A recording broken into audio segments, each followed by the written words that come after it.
বাংলাদেশের ক্রিকেটার বিদেশি লিগে গিয়ে এইভাবে টানা পারফর্ম করেছে, প্রত্যেকটা ম্যাচে ব্যাট হাতে ধারাবাহিক থেকেছে। এই দৃষ্টান্তটা প্রথমবারের মতো, আই এম রিপিটিং, প্রথমবারের মতো। এর আগে কখনো এমনটা হয়নি যে ব্যাট হাতে বাংলাদেশের কোন ক্রিকেটার এতটা ধারাবাহিক হয়ে কোন একটা দলকে, সেই দলটা যত ছোট হোক বড় হোক, ফাইনাল পর্যন্ত তুলেছে। প্রথমবারের মতো সেটা হয়েছে। দ্যাট আমার কাছে মনে হয় যে influential role done by Towhid Hridoy. আজকে যে ইনিংসটা খেলেছেন, এই ইনিংসের পর মানে তাওহিদ হৃদয়ের এবারের আবারও বলছি, এবারের যে এলপিএল, সেই এলপিএল এ তার যদি এভারেজ দেখেন, মানে গড়, প্রত্যেক ম্যাচে রান করার গড়, সেটা হচ্ছে 141। 100 তো মারেন নাই, 141 হলো কেমন করে? ক্রিকেট যারা বোঝেন তারা সবাই জানেন, কারণ তাকে কেউ আউট করতে পারে না, নট আউট থেকে যান। এবং সেই ইনিংসটা হচ্ছে অপর ইনিংসের সাথে যে রানটা করেন সেটা প্লাস প্লাস প্লাস হয়ে 141 হয়ে গেছে। স্ট্রাইক রেটের ব্যাপারে একটু আলোচনা করতে চাই আমি, তার আজকের ইনিংস নিয়ে ডেফিনেটলি ডিসকাস করব। সেটা হচ্ছে 213। বাংলাদেশের একজন ক্রিকেটার 141 করে 213 স্ট্রাইক রেটে বিদেশে গিয়ে ব্যাট করছেন অচেনা কন্ডিশনে। কেমনটা লাগে বলেন? অসাধারণ ভালো লাগে। তাওহিদ হৃদয় ফাইনালের স্পটলাইটে সবচেয়ে গুরুত্বপূর্ণ ক্রিকেটার হয়ে থাকবেন। আজকের ম্যাচটা যদি আপনারা খেয়াল করেন, তাওহিদ হৃদয় 20 বলে 50 করলেন। এবং এই যে 20 বলের 50, এটা শুধুমাত্র তার ব্যক্তিগত মাইল ফলক, তার 50 পাওয়া, তার গড় বাড়া, তার স্ট্রাইক রেট আরো বিধ্বংসী পর্যায়ে চলে যাওয়া, আজকের ম্যাচে সবচেয়ে বেশি স্ট্রাইক রেটে ব্যাট করা, এই হিসাব নিকাশগুলোর থেকেও অনেক বেশি ইম্পর্টেন্ট রোল প্লে করেছে। কোথায় জানেন? কারণ তার এই 20 বলের 50, 14 রানের যে জয়টা জাফনা পেয়েছে, জাফনা কিংস পেয়েছে গলকে হারিয়ে, সেখানটা একটা বড় রোল প্লে করেছে। তাওহিদ হৃদয় যদি 20 বলে 40ও করতেন, কেউ এটা নিয়ে খুব বেশি মাইন্ড করতো না। কিন্তু ওই 20 বলে 40 মানে 200 স্ট্রাইক রেটে এই ব্যাটিংটাও এনাফ হতো না to make sure the win of his team. 20 বলে 50 করা তাওহিদ হৃদয় যেভাবে পিটিয়েছেন, 20 বলে 50 করা তাওহিদ হৃদয় 21 বলে 54 করে অপরাজিত থেকেছেন, 5টা ছক্কা মেরেছেন, 3টা চার মেরেছেন, এন্ড 257 স্ট্রাইক রেটে। উপরে যারা ব্যাট করেছেন একদম সেঞ্চুরিও হাঁকিয়েছেন, কিন্তু সেঞ্চুরি হাঁকানো তার স্ট্রাইক রেট 196, হৃদয় 257। এক কথায় ফেবুলাস। এক কথায় যেভাবে তিনি অফসাইডে খেলছিলেন, ছক্কা মারছিলেন, সিঙ্গেলস নিচ্ছিলেন, প্রত্যেকটা বল মারতে যান নাই, কিপারের উপর দিয়ে বল পাঠিয়ে দিচ্ছিলেন। নামটা ভুলে যান। আমাদের ইদানিং অনেক অনলাইন প্ল্যাটফর্ম যারা বাংলাদেশের ক্রিকেটে একটা বড় রোল প্লে করে, ওরা স্পাইডারম্যানের মুখোশ পরিয়ে ক্রিকেটারদের নাম জিজ্ঞেস করে। দেখবেন অনেক ফটো কার্ড দেখবেন। হৃদয়ের এই ব্যাটিং ইনিংসে তার মুখটা শুধু চেঞ্জ করে দেন, মনে হবে কি হৃদয় না, এবিডি ভিলিয়ার্স ব্যাট করছিল, ক্রিস গেইল বাঁ হাতে কিন্তু ডান হাতে যেন ব্যাট করছিল, এবং সেটাই যেন তিনি আজকে এখানটায় মঞ্চায়ন করেছেন।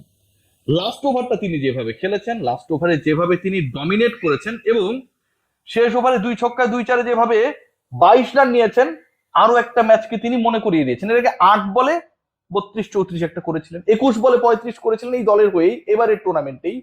বাট আজকেরটা একদমই আমার কাছে মনে হচ্ছে কম্প্যাক্ট ইনিংস। জাফনা জানতো যে স্কোরটা 200 পেরিয়েলেই আসলে যে খুব বেশি স্মার্টার হয়ে যাবে, নট লাইক দ্যাট, আরো বেশি করতে হবে। হৃদয় জানতো যে হৃদয় জয় করতে গেলে ব্যাট করতে হবে সত্যি সত্যি কারো হৃদয় ভেঙে।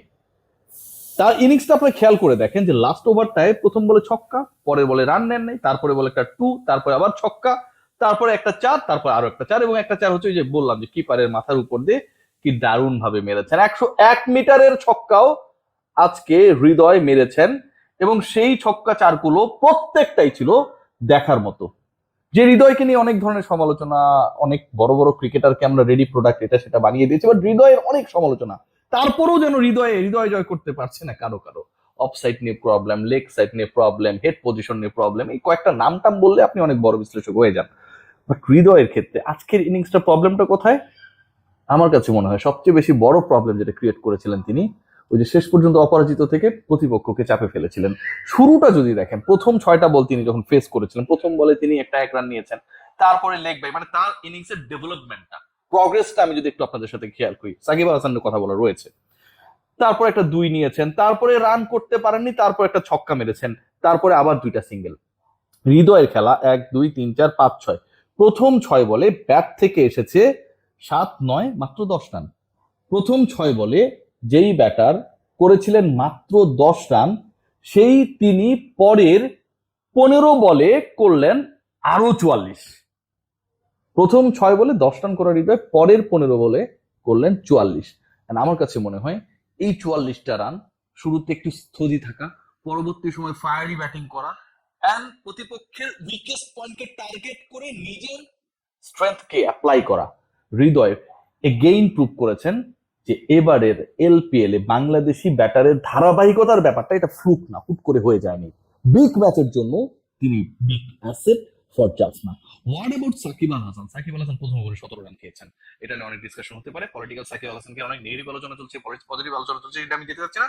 বাট আজকে সাকিব আল হাসান একটা উইকেট পেয়েছেন, তিনি যে বল হাতে বিশাল সাকসেসফুল ছিলেন তেমনটা না, কিন্তু ওই একটা উইকেট, সেটা হচ্ছে চামিকা কারুনারত্নের 21 বলে 39, যখন তিনি মোটামুটি একটা ভালো পার্টনারশিপ, থার্ড উইকেটে যখন একটা প্রপার পার্টনারশিপ করে যে স্কোরটা পোস্ট করেছিল জাফনা, সেটাকে চেস ডাউন করার লক্ষ্যে ছিল, ওই চামিকা কারুনারত্নের উইকেটটা সাকিব আল হাসান নেয়ার পর কিছুটা হলেও যেই লক্ষ্যে, যেভাবে যেই গতিতে তারা স্টার্টটা করেছিল, সাকিবই তো 17 রান দিয়েছেন তার প্রথম ওভারে, সেটা অনেকটাই ফিকে হয়ে যায়। সো সাকিব আল হাসানের রোলকেও ছোট করার সুযোগ নেই। The best part is that Shakib and Hridoy playing together. The best part is that এই দুজন ক্রিকেটার দলকে ফাইনালে তুলেছেন। And the best part is that বাংলাদেশের দুজন ক্রিকেটার তাদের দলকে বাংলাদেশের বাইরের ফ্র্যাঞ্চাইজ লিগে যে দলের হয়ে তারা খেলছেন ফাইনালে তুলেছে। এমন ঘটনা আসলেই বিরল। আর হৃদয় জয় করেছে আরো একবার।